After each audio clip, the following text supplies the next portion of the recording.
Puji Tuhan. Kita ambil Alkitab kita akan baca firman, ambil catatan juga. Saya hari ini memberi judul renungan kita 4 macam ranting dari Yohanes pasal 15 ayat 1 sampai 5. Oh iya, hari ini hari Rabu.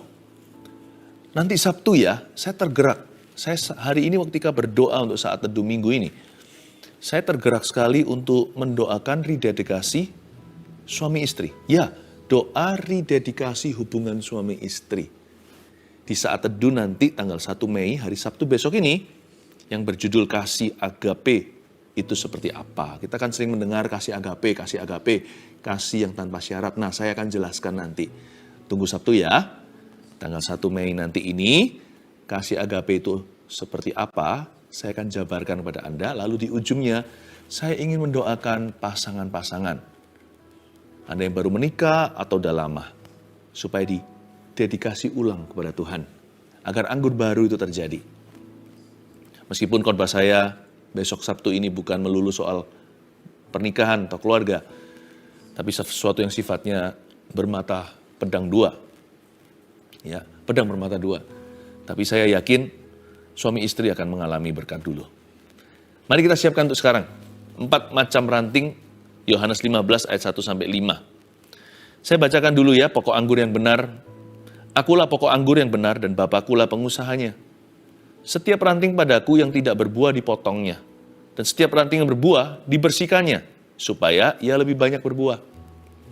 Kamu memang sudah bersih, karena firman yang telah kukatakan kepadamu. Tinggallah di dalam aku, dan aku di dalam kamu. Sama seperti ranting tidak dapat berbuah dari dirinya sendiri, kalau ia tidak tinggal pada pokok anggur. Demikian juga kamu tidak berbuah jika kamu tidak tinggal di dalam aku. Akulah pokok anggur dan kamulah ranting-rantingnya. Barang siapa tinggal di dalam aku, dan aku di dalam dia, ia berbuah banyak. Sebab di luar aku, kamu tidak dapat berbuat apa-apa. Hari ini kita akan lebih mengenali apa yang salah dan apa yang betul di dalam hidup kita. Ada 4 macam ranting. Ini mengenai hidup Anda dan saya. Kita mulai ayat 1 dulu, dimulai perkataan Yesus begini, akulah pokok anggur yang benar. Ya, Jesus the center of our life. Yesus adalah pusat kehidupan. Pokoknya kalau Yesus sebagai pusatnya, kita akan mudah mengenali apa yang salah. Kalau kita pada jalan kebenaran dan hidup, kalau Yesus ada di tengah-tengah, dia menjadi nomor 1 dan segalanya, hidup kita pasti ada pada relnya Bapa di sorga. Karena Alkitab mengatakan, akulah pokok anggur yang benar, lalu Yesus lanjutkan, saya ajak Anda untuk melihat bahwa Anda dan saya harus tinggal di dalam Kristus secara sengaja, musti kerasan. Sama Tuhan itu jangan datang pergi, cabut tiba, lalu begitu terus on dan off. Hanya hampiri Tuhan kalau ada perlunya. Tinggallah di dalamnya, pasti kau akan berbuah. Kata tinggal itu konsisten, di situ terus, dia nggak pergi-pergi. Itu bukan visitasi, dia bukan visitor atau seorang tamu. Dia seorang residen, seorang yang tinggal di sana. Saya ajak Anda untuk betul-betul tinggal di dalam Kristus. Jangan jadi Kristen pelataran, atau jangan jadi sekedar seorang yang cari agama atau kepercayaan. Yesus lebih dari itu. Dialah kehidupan. Dialah jalan, dialah kebenaran. Nah, ayat 2, setiap ranting padaku, kata Yesus, yang tidak berbuah dipotongnya. Dan setiap ranting yang berbuah dibersihkannya supaya ia lebih banyak berbuah. Bagi si ranting nggak ada bedanya sih dipotong sama dibersihkan, toh sama-sama dipotong. Pernah lihat vineyard nggak? Saya pernah. Atau kebun anggur. Kalau ditebas tuh rantingnya, ranting nggak tahu bedanya. Yang jadi ranting itu mungkin merasa sakitnya sama. Dipotong dan dibersihkan itu dua-dua sama-sama dipotong loh. Sama-sama seperti ditabur dan dikubur. Dua-dua sama-sama dikubur di bawah tanah. Bedanya di sini, bedanya adalah di tangan sang vineyard master atau di tangan sang petani, di tangan yang ahli. Bedanya itu pada rencana Allah. Allah membuat perbedaan. Setiap musibah malapetaka atau masalah yang dialami oleh manusia, Akan ada bedanya antara orang fasik dan orang benar. Bedanya pada Allah. Kita sama-sama rasa sakit kalau mengalami pencobaan. Ketika kita ditimpa persoalan, baik orang fasik atau orang benar sama-sama menderita. Bedanya adalah kelanjutan ceritanya, episode 2. Nah, disitulah perbedaannya. Bagi orang fasik, masalahnya adalah kehancurannya. Bagi orang benar, sekalipun dia seolah-olah dihancurkan, sekalipun jatuh, dia tidak akan tergeletak. 7 kali dia jatuh, 7 kali dia bangun lagi. Sebab Tuhan menopang tangannya. Bedanya terletak pada rencana Allah. Makanya itu tinggal dalam Kristus. Karena Kristus belum selesai rencananya atas hidupmu. Orang yang tinggal di dalam Tuhan tidak pernah bisa game over di hidup ini. Mati pun adalah keuntungan. Karena hidupnya adalah Kristus. Dipotong dan dibersihkan, sama-sama ditebas. Bagi sang ranting, bedanya di iman. Orang fasik ketika mengalami malapetaka, dia nggak tahu harus berbuat apa. Dia akan keluar semua kungfunya, koneksinya, sumber dayanya yang semu, segala sesuatu yang duniawi, akan satu persatu menjadi senjata andalannya, lalu dia terakhir kecewa dengan hidup ini. Tapi orang benar, beriman pada Tuhan, semua yang terjadi di dalam hidupku, ajarku menyadari Kau selalu sertaku. Beri hatiku selalu bersyukur padamu karena rencanamu indah bagiku. Semua yang terjadi di dalam hidupku, beriman ini, ajarku menyadari Kau selalu sertaku. Itulah bedanya orang benar dari orang fasik. Beri hatiku selalu bersyukur padamu karena rencanamu indah bagiku. Kenapa Tuhan izinkan masalah menerpa atau menimpa anak-anaknya? Seperti Ayub di perjanjian lama. Why? Kenapa? Supaya yang pasti ya, beberapa alasan ini saya yakin itulah hati Tuhan atas kita. Supaya kita itu gak menggenggam gini loh dengan perkara-perkara duniawi. Supaya kita menyadari, semakin sadar lagi bahwa hidup ini sementara. Apapun yang kita miliki di bumi ini gak akan kita bawa nanti waktu kita mati. Semua yang terjadi di hidup kita kalau diizinkan, itu untuk membersihkan. Tuhan tidak pernah punya rancangan celaka. Tuhan berniat untuk meruntuhkan. Tuhan tidak punya rancangan kehancuran. Kalau kita ditebas seolah-olah, itu dibersihkan karena kita bukan orang fasik namun orang benar. Tidak pernah Tuhan itu punya hati untuk memotong anak-anaknya. Kalau kita di-cut, terjadi di luar rencana kita, di luar dugaan ekspektasi kita, tidak ada kabar kejutan bagi orang percaya. Semua terjadi di hidup ini, ajarku menyadari Kau selalu punya rancangan indah. Kalau kita ditebas pun itu dibersihkan, tidak pernah dipotong oleh Tuhan. Karena kita punya iman percaya bahwa Tuhan itu punya rencana. Diizinkan masalah supaya kita nggak menggenggam dengan apapun yang kita miliki di dunia ini. Sebabku tidak akan membawa apa-apa pulang nanti ke rumah Bapa. Dan juga supaya kita lebih bergantung pada Tuhan. Seperti Paulus tuh dikasih duri di dalam dagingnya. Diizinkan 3 kali dia berseru. Duri masih di situ. Kasih karuniaku cukup bagimu. Supaya dia bergantung pada Tuhan lebih dari sebelumnya. Selain itu, kenapa ya anak-anak Tuhan diizinkan untuk dibersihkan? Rasanya ditebas dari sisi carang. Dari sisi Tuhan, itu dibersihkan. Kenapa ya? Supaya lebih banyak berbuah. Ayat 2, setiap ranting padaku yang gak berbuah dipotongnya. Oke, fine, kita tahu itu. Dan setiap ranting yang berbuah dibersihkannya. Supaya, nah itu garis bawahi, ia lebih banyak berbuah. Gimana sih caranya hidup kita ya alami? Perkara baru, itulah berbuah lebih banyak. New things. Dulu ya sebelum aku ngalami lembah kekelaman ini, aku orangnya manja. Gak hanya di sifat ya, kadang-kadang juga dalam bentuk barang dan benda. Ada orang tertentu, ketika senjata ditempa melawan dia, bukan hanya tidak membuatnya jatuh, malah jadi peluru keberhasilannya. Ada orang tertentu, disikat-sikat, malah gak habis. Malah dia menjadi orang yang diberkati lebih dari sebelumnya. Seperti orang Israel, ditekan sama bangsa Mesir, malah keluar membawa jarahan. Seperti bangsa Israel di perjanjian lama dalam peperangannya, mereka diserang musuh, malah setelah itu, mereka mendapatkan teritori musuh-musuh mereka. perkara yang lebih besar, perkara yang baru maksud saya, itulah lebih banyak berbuah. God will do new things through you. Kalau Anda dibersihkan, bersyukurlah. Waktu alami ya nggak enak.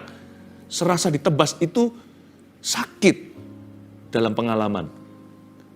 Tapi hasil akhirnya itu loh. Ada perkara baru yang Tuhan sediakan. No eye has seen, no ear has heard, no mind has conceived what the Lord has prepared for you. Tidak ada mata yang sudah, mata Anda belum melihat, telinga Anda belum mendengar, pikiran Anda bahkan belum membayangkan apa yang Allah telah sediakan di depan ini untukmu. Selain itu, berbuah lebih banyak itu juga berarti perkara yang lebih besar. Sama dengan yang dulu, cuman lebih besar dari yang lalu. Berbuah lebih banyak. Dulu buah 1 jeruk, sekarang buah 10 jeruk. Atau dulu berbuah jeruk biasa, masam lagi. Sekarang berbuah jeruk Bali yang gede-gede itu. Manis juga. Lebih banyak berbuah itu bisa jadi buahnya lebih besar dari sebelumnya. Lebih manis dan lebih indah. Tetapi bukan hanya greater things, juga bisa improve things. Lebih banyak berbuah juga bisa berarti perkara-perkara dulu, perkara-perkara lama, namun diperbaiki. Jadi sekali lagi ya, lebih banyak berbuah itu berarti new things, greater things, improve things. Perkara baru, perkara lebih besar, atau perkara lama yang diperbaiki lebih bagus dari dulu. Nah itu dia, tujuan kita dibersihkan adalah supaya kita lebih banyak berbuah. Kamu memang sudah bersih, yang telah kukatakan kepadamu. Tinggallah di dalam aku dan aku di dalam kamu. Sama seperti ranting tidak dapat berbuah dari dirinya sendiri, kalau ia tidak tinggal pada pokok anggur. Demikian juga kamu tidak berbuah jika kamu tidak tinggal dalam aku. Ayat 4 ada perkataan seperti ini, kalimat berikut ini. Ranting nggak bisa berbuah dari dirinya sendiri. Nah sekarang mari kita cek ya, investigasi. Ranting-ranting apa aja dalam hidup kita? Apa yang harus kita pertahankan? Apa yang harus kita pupuk? Tapi apa yang harus kita potong dan kita buang? Mari kita lihat sekali lagi di ayat 2 saya baca untuk Anda. Setiap ranting padaku yang nggak berbuah dipotongnya. Tapi setiap ranting yang berbuah dibersihkannya supaya ia lebih banyak berbuah. Catat ada 4 ranting yang saya mau perkenalkan kepada Anda. Yang satu namanya ranting mati. Ranting mati, itu ranting yang sudah kering, tapi masih ada di sana. Ya, bahkan pohon mati pun masih berdiri kadang-kadang sebelum tumbang suatu hari. Ranting mati adalah area di dalam hidupmu dan hidupku yang kita tahu itu di luar kehendak Allah. Yang gituan harus dipotong, nggak bisa dibersihkan. Itu nggak ada kompromi. Jangan kompromi sama dosa. Kalau kita tahu bahwa itu salah, jangan diterusin. Kalau kita tahu itu menista Allah, jangan nekat jalan terus. Kalau kita tahu itu mendukakan Roh Kudus, jangan uji nyali. Ranting mati adalah area-area, those areas in your life that are outside God's will. Area itu di luar kehendak Allah. Beberapa orang pacarannya di luar kehendak Tuhan. Ada juga yang beda iman. Wah, itu susah jalan. Dan kita mau tawar-menawar dengan Tuhan, nanti gampang lah. Nanti kemudian hari saya menangkan. No, kita jelas-jelas tahu jangan menjadi pasangan yang tidak sepadan. Kalau sudah menikah, jangan cerai. Sekarang waktunya Anda pikul salib dan doakan sampai si dia, pasangan hidupmu itu, atau your spouse, suami atau istri Anda itu, menerima Yesus. Ada juga yang pacarannya sudah oke, sama-sama seiman dalam Tuhan, tapi caranya di luar kehendak Tuhan. Bagaimana bisa Tuhan memberkati? Tanpa pacaran kudus, mana ada pernikahan kudus? Those areas, area-area dalam hidupmu yang di luar kehendak Tuhan. Bisa jadi yang di luar kehendak Allah dalam mulut kita. Lidah bibir kita pakai untuk mencerca, menghakimi, untuk pesimis, melulu, dan mengeluh. Bagaimana bisa diberkati kalau pengakuanmu begitu? Jangan-jangan waktu dibaptis dulu, semua basah masuk ke dalam air ceritanya. Seperti Yesus keluar dari air, Roh Kudus turun. Ini Roh Kudus nggak turun-turun, kenapa? Karena waktu masuk ke air nggak komplit. Mulutnya masih ada di luar. Ini hanya ilustrasi saja. Tapi dari sini kita pahami bahwa kalau kita mau mengalami berkat Tuhan dan berbuah lebih banyak, kalau kita mau pohon kehidupan kita itu lebih lebat berbuah, dan kita harus semua bagian tubuh kita, setiap area hidup ini harus dibawa masuk di dalam kehendak Allah. Tidak boleh ada area terpisah dari hadirat dan firman-Nya. Ranting mati harus dipotong. Kedua, ranting musuh. Ranting musuh juga harus dipotong. Yang ini jangan main-main ya. Dalam bahasa Inggrisnya dulu ranting musuh itu penjelasannya begini. Foreign objects with evil mind. Setiap benda-benda asing dengan pikiran-pikiran jahat. Kalau Anda mau diberkati dan mau berbuah lebat, tapi mau pakai narkoba juga contohnya, barang terlarang. Itu adalah substance atau benda-benda asing yang masuk ke sistem tubuhmu. Selama Anda pakai itu, Anda tidak akan pernah normal hidupnya. Memang menjadi candu saya mengerti, tetapi lebih kepada pergaulan sih. Kecanduan itu Tuhan ciptakan badan kita bisa detoks sendiri. Apalagi kalau dengan kuasa Roh Kudus, kelepasan terjadi. Tapi selama kita dibawa influence atau dibawa pengaruh, ada yang dibawa pengaruh alkohol berlebihan, ada yang narkoba, benda-benda asing ini, tapi punya pikiran sendiri. Orang pakai ini bisa halusinasi. Ada orang yang bisa ketawa ketiwi, ketawa-ketawa sendiri. Nanti bisa paranoid. Ya kan? Nanti juga bisa. Nggak bisa, kita harus lepaskan itu. Itu adalah ranting musuh di hidupmu. Pornografi juga. Jangan buang HP-mu. Yang salah bukan HP-nya. Toh ke kiri kanan kan kita yang setir mau kemana. Nggak salah, jendela dunia itu ada di depan kita. Tapi kita melirik kemana kan keputusan mata. Tapi kalau Anda mau diberkati Tuhan, miliki habit yang baru atau kebiasaan. Taruh di ruang tamu. Jangan sendiri-sendiri di kamar sana, browsing-browsing yang enggak. Minta tolong sama teman yang dapat Anda percaya. Minta tolong sama keluarga apalagi. Minta tolong sama hamba-hamba Tuhan di sekeliling Anda. Tolong jaga aku, bantu aku ya. Jaga accountability atau jaga supaya saya ada seseorang yang kepada saya bisa pertanggungjawabkan gitu. Bantu untuk mengawasi aku. Aku mau diawasi. Tolong aku karena aku perlu dukungan. Ranting musuh tidak boleh kompromi. Anda harus cut dari hidup Anda. Ya. Lalu ada ranting benalu. Ranting benalu ini yang annoying sekali. Ini yang sangat-sangat mengganggu. Karena ranting benalu adalah sebuah yang ini bisa dipotong, tapi jangan dulu. Dibersihkan coba. Kalau dibersihkan nggak bisa baru dipotong. Ranting benalu adalah childish character. Atau karakter-karakter kekanak-kanaan. Biasanya ketidakdewasaan iman. Karakter kekanak-kanaan yang selalu mencari perhatian dan menghalangi pertumbuhan. Di dalam diri Anda itu ada perasaan ingin tampil, ingin diakui, ingin dipuji. Lihat orang lain dirayakan, hati kita nggak senang. Quickly deal with it, masuk ke hadirat Tuhan. Minta sama Tuhan, change my heart, oh God. Ubah hatiku seputih salju. Ubah hatiku seperti dirimu. Ubah hatiku seputih salju. Ubah hatiku seperti dirimu. Mendekatlah kepada Kristus dan mendekatlah kepada orang-orang yang kaya buah roh. Supaya Anda bisa terinspirasi. Kata inspirasi itu dalam kamus Webster. Inspire artinya to breathe upon. Atau seperti ditiup gitu. Sejuk rasanya di dekat orang-orang. Sekalipun mereka nggak sempurna, mereka itu lebih seperti Kristus dari kita. Jadi jangan salah bergaul dengan orang-orang yang membawamu jauh dari Kristus. Dan ranting benalu itu sesuatu adalah tugas dan PR-mu. Lihat ya, kalau sudah ranting benalu ini lama-lama dibiarkan, lama-lama kita jadi benalunya. Ada orang tertentu kan gitu kan, di tengah-tengah kita selalu cari perhatian, selalu halangi orang lain untuk dekat sama Tuhan. Selalu aja, pokoknya orang itu minta dilayani. Yang kayak begini kalau masuk dalam sebuah tim, ambruklah semua yang Anda perjuangkan bersama. Orang seperti ini harus didisiplin dengan kasih. Diberi kesempatan iya, tapi harus dibimbing, dituntun dengan benar. Dibersihkan. Dan jika dia nggak bisa dibersihkan, terpaksa dia harus di baris belakang. Biar dia ngikut aja, jangan pegang setirnya dengan Anda. Nggak bisa kita jalan dengan orang yang ngambekan. Nggak bisa jalan-jalan dengan orang yang kekanak-kanaan. Pernikahan pun bisa runtuh gara-gara orang begitu. Tapi jangan benarkan perceraian. Anda doakan kalau Anda sudah suami istri, kalau salah satu pasanganmu begini. Doakan sungguh-sungguh. Puasa minta mujizat Allah, yaitu perubahan karakternya. Bisa nggak? Tuhan pasti bisa. Tidak ada mustahil bagi Tuhan. Tiada yang sukar.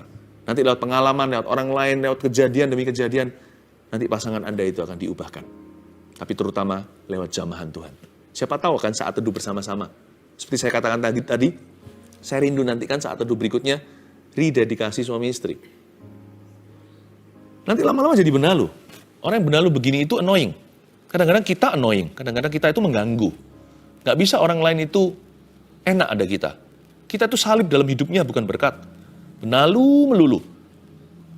Ya, selalu celakanya ya, benalu itu apa? Benalu itu sudah gak berbuah, udah gak berguna, apalagi ayo? Minta matahari. Benalu itu minta matahari. Dia mencuri sunlight, sinar sang surya dari tanaman yang sah, tumbuh-tumbuhan yang menghasilkan buah dan bunga, tanaman yang berguna. Tapi benalu itu korupsi cahaya matahari. Udah nggak berguna, udah useless, udah percuma dan sia-sia, minta matahari lagi. Kadang-kadang kita ya seperti itu. Kita ini orang yang makan sia-sia. Udah makan, udah didoakan, udah menghabiskan resources, menghasilkan sumber daya keluarga, orang tua, suami, istri, atau bahkan menghabiskan peluru doa anak-anaknya. Anak-anaknya harus berlutut, bersujud, nangis-nangis minta supaya papanya atau mamanya bertobat. Sudah ngambili banyak matahari orang, juga nggak kunjung berubah. Apalagi berbuah.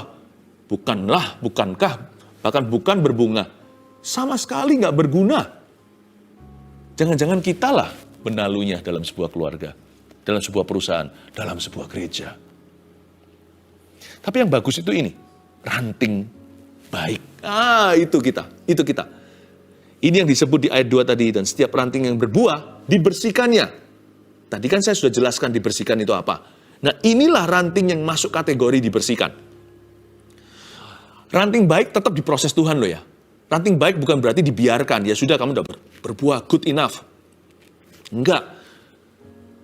Karena Tuhan punya target di hidup kita bukanlah sekedar berbuah. From good fruit to maximum fruit. Jadi Tuhan tidak hanya menargetkan kita berbuah saja, tapi berbuah secara maksimal. Itulah sebabnya kita dibersihkan. Ranting baik itu menjadi proyek utamanya Tuhan. Sensornya Yesus. Saringannya adalah Roh Kudus. Dan tujuan Allah tidak bisa batal dalam hidupnya. Apapun yang terjadi yang Tuhan izinkan, Dia mengerti Tuhan punya rencana. Hasil akhirnya sudah mudah ditebak. Kemuliaan Allah yang bertambah dalam kehidupan orang itu. Karena dia adalah ranting yang baik. Karena Tuhan mencari pada pohon demikian. Bukan sekedar buah 1-2. Dia mencari buah yang maksimal.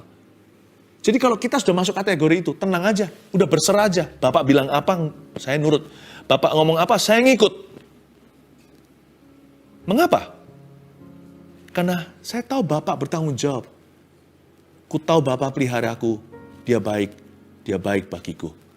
Ku tahu dia bertanggung jawab atas hidupku. Aku ini adalah urusannya. Asal hatiku berkenan kepadanya. Enak. Saya nggak perlu ada rasa takut apa-apa sih. Sungguh untuk masa depan. Asal saya tahu saya ranting baik ya. Asal ada kesaksian roh di dalam hati saya. Dan orang lain juga bisa melihat buah-buah pada pohonku. Saya nggak perlu terlalu mikirkan panjang-panjang. Nggak perlu overthinking ceritanya. Tugas saya ya tugas saya. Apa yang menjadi peran saya? Peran saya itu yang saya jalankan. Sisanya, ngapain saya khawatir akan hari esok? Persiapan dari sisiku, menabung merencanakan, latihan, itu dari sisi saya. Tapi hasil akhirnya, saya serahkan ke Tuhan. Karena saya ini proyek utamanya. Anda harus bisa berkata demikian. Kalau aku ranting yang baik, Tuhan yang punya keperluan untuk melihat buah maksimal di dalam diriku. Semua yang terjadi, ajarku menyadari, kau selalu sertaku. Wow, coba pikirkan lagi, Anda ranting yang mana? Jangan-jangan kita adalah ranting musuh itu. Kita adalah pengaruh buruk untuk teman-teman kita. Kita adalah utusan setan dalam diri mereka, dalam keluarga. Jangan ya. Jangan sampai kita juga ranting yang mati. Banyak di sini yang sudah mati kerohaniannya. Ini bukan hanya ranting bicara tentang sesuatu di hidup kita. Jangan-jangan hidup kita juga begitu, seperti ranting itu. Ada 4 tadi, ranting mati, ranting musuh, ranting benalu, dan ranting yang baik. Semoga Anda dan saya menjadi ranting yang baik itu. Supaya kita berbuah banyak, sebab di luar Kristus kita tidak dapat berbuat apa-apa. Mari kita berdoa.